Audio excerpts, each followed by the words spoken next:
একদিন হারুন রশিদ বাদশা মনে একটা জাগলো যে আমি মসজিদ দিব একা একা। আচ্ছা। মসজিদে করে সাহায্য করবার দিব না, হুম। শুধু আমি একা দিব মসজিদ। আচ্ছা। তে বাস মনস্তব করলো যে আমি একা মসজিদ দিব। ওই দেশের মধ্যে ডোল পিটা দাও, হুম। ডোল পিটা দাও যে আমি একা মসজিদ দিব, এই মসজিদে কেউ দান করতে পারবা না, ও আমি একাই দিব। একাই নির্মাণের কাজ চালু করলো। তো মসজিদ নির্মাণের কাজ চালু করলো, ওস্তাকারকে টাকা আনলো, হুম। আইনা বাস মসজিদ কমপ্লিট হইলো। আচ্ছা। অনেক দিন লাগলো, লাগার পরে মসজিদ কমপ্লিট হইলো। কমপ্লিট হওয়ার পরে মসজিদ উদ্বোধন করলো।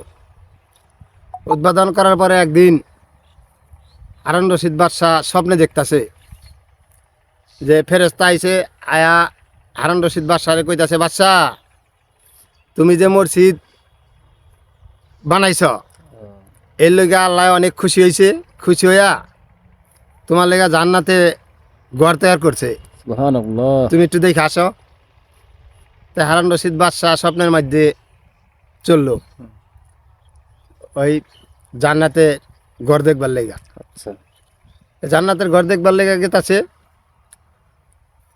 তো যখন ঘরের সামনে গেছে, যা দেহ জান্নাতের ঘর তো বুঝেনি কি মনে হইব। জান্নাতের ঘরটা জান্নাতের জান্নাতের যে কোনো জায়গার মধ্যে একটা লাঠি, হাতের লাঠি আছে না, হ্যাঁ। এই লাঠি যে ফালাইব, ওই লাঠিটার যতটুক জায়গা লাগে হুম। অতটুক জায়গা এই সারা পৃথিবীটা বিক্রি করলেও, মাঝখানে যা কিছু আছে সব বিক্রি করলেও অতটুক জায়গার মূল্য দিয়ে পারবো না। সুবহানাল্লাহ। এত সুন্দর, এত নাচ নিয়ামত হ্যাঁ। ওই জান্নাতের মধ্যে, আর এত সুন্দর বাড়ি হ্যাঁ। দেখার মতন। দেখে পাশে আর একটা বাড়ি ওই রকমই, তখন দৌড় দিছে, মনে করছে ওটাও নাকি। ও আচ্ছা। সেই ওই রকমই অবিকল, ওই রকমই মানে যারা যে কাজ করে ওই কাজের পরিণতি আল্লাহ তারে জান্নাত দান করে। ঠিক। তে মসজিদ নির্মাণের কাজগুলি যারা যারা করে তাগলে গা আলাদা একটা জান্নাতে ঘর তৈরি করে। হ্যাঁ বলদ্ধ করে যে এইটাই যারা মসজিদ নির্মাণের কাজগুলি করে এগুলিগা এরকম এইভাবে দিতে হইব। আচ্ছা। তো ওইভাবে দিছে, তাই মনে করছে ওইটাও দৌড়দা ওইটার বগলে গেছে গেছে বাদে দেখা দেখে প্রহরী দাঁড়ায় রয়েছে। এটা আপনার না? এটা তো আপনার না, আপনি সরেন, আপনি লাইছেন কে লিগা, আপনারটা ওইটা। কত এইটা কার? এইটা আপনার ওখানে যে ওই যে ওস্তাকারে কাজ করছিল মসজিদে ও, নির্মাণের কাজ, এই ওস্তাকারের এইটা। আল্লাহু আকবার। ওই ওস্তাকারে আমার ক্লাসে দাঁড়া গেল গা, হ্যাঁ। বুঝলাম না। কি ব্যাপার নাকি? বাস বাদশার ঘুম ভাঙ্গে গেল। হ্যাঁ। ঘুম ভাঙ্গে তো বাদশাহ ছটফট করতে লাগলো, কেমনি এই ওস্তাকারের কি আমল করলো ওস্তাদ? হ্যাঁ জান্নাত আমার জান্নাতের লগে এক সমান হইল। হ্যাঁ। তে ওস্তাকার যা আছে সবাই দাওয়াত করলো। মানে রাজমিস্ত্রি আর কি? হ্যাঁ রাজমিস্ত্রি ওস্তাকার সবাই দাওয়াত করলো। দাওয়াত করার পরে সবাই দাওয়াত খাওয়ায়া হুম। পরে যাইব গা। ওই অবস্থায় বলে কি সবাই বলে যে এই জায়গার মধ্যে আহমদ নামে কে আছেন? আচ্ছা। পরে হাত উঠাইছে একজন, আমি আছি। আপনি থাকেন আর সবাই যাক। আচ্ছা। তো সবাই গেল গা।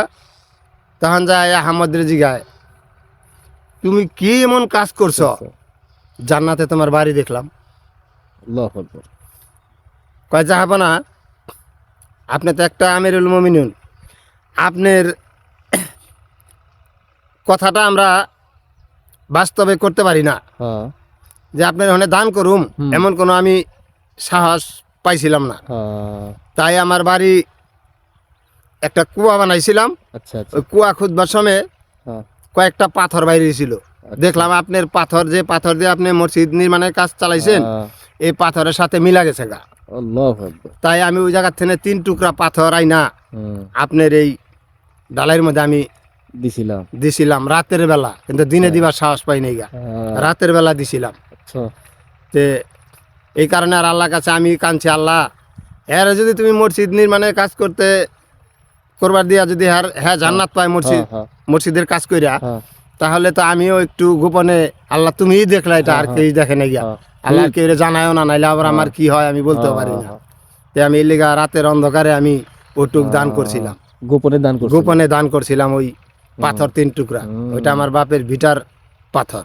আল্লাহু আকবার। হুম, তাইলে এই জন্যেই আল্লাহ তাআলা আমারে জান্নাত দিতে পারে। হুম হুম এই বইলে তো বাদশাহ একে থাপাদা লইয়া বাস চা আহমদ রে থাপাদা বকে লইয়া, বাবা তুমি যে একটা কাজ করছো হুম সেরকম, এই দেখো এইরকম কাজ করলে আল্লাহ তাআলা হুম।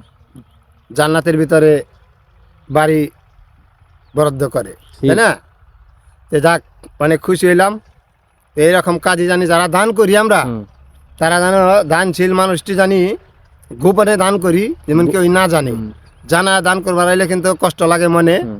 যে জানা দেখা দান করাটা, তাই না? হুম। এটা আল্লাহ অনেক সময় এটা আল্লাহ কবুল করেও না। ঠিক। কারণ কি লিগে, এটা তো যাইতেছে গা দেখানের খাতায়, হ্যাঁ যে মানুষের লোভ দেখানোর জন্য যে আমি 500 আমি 1000 দান করলাম, তাই না? 1 মানে টাকা দান করো, হুম, 1 টাকা দান করো, গোপনে দান করো। গোপনে দান, গোপন উত্তম। গোপন হলে উত্তম।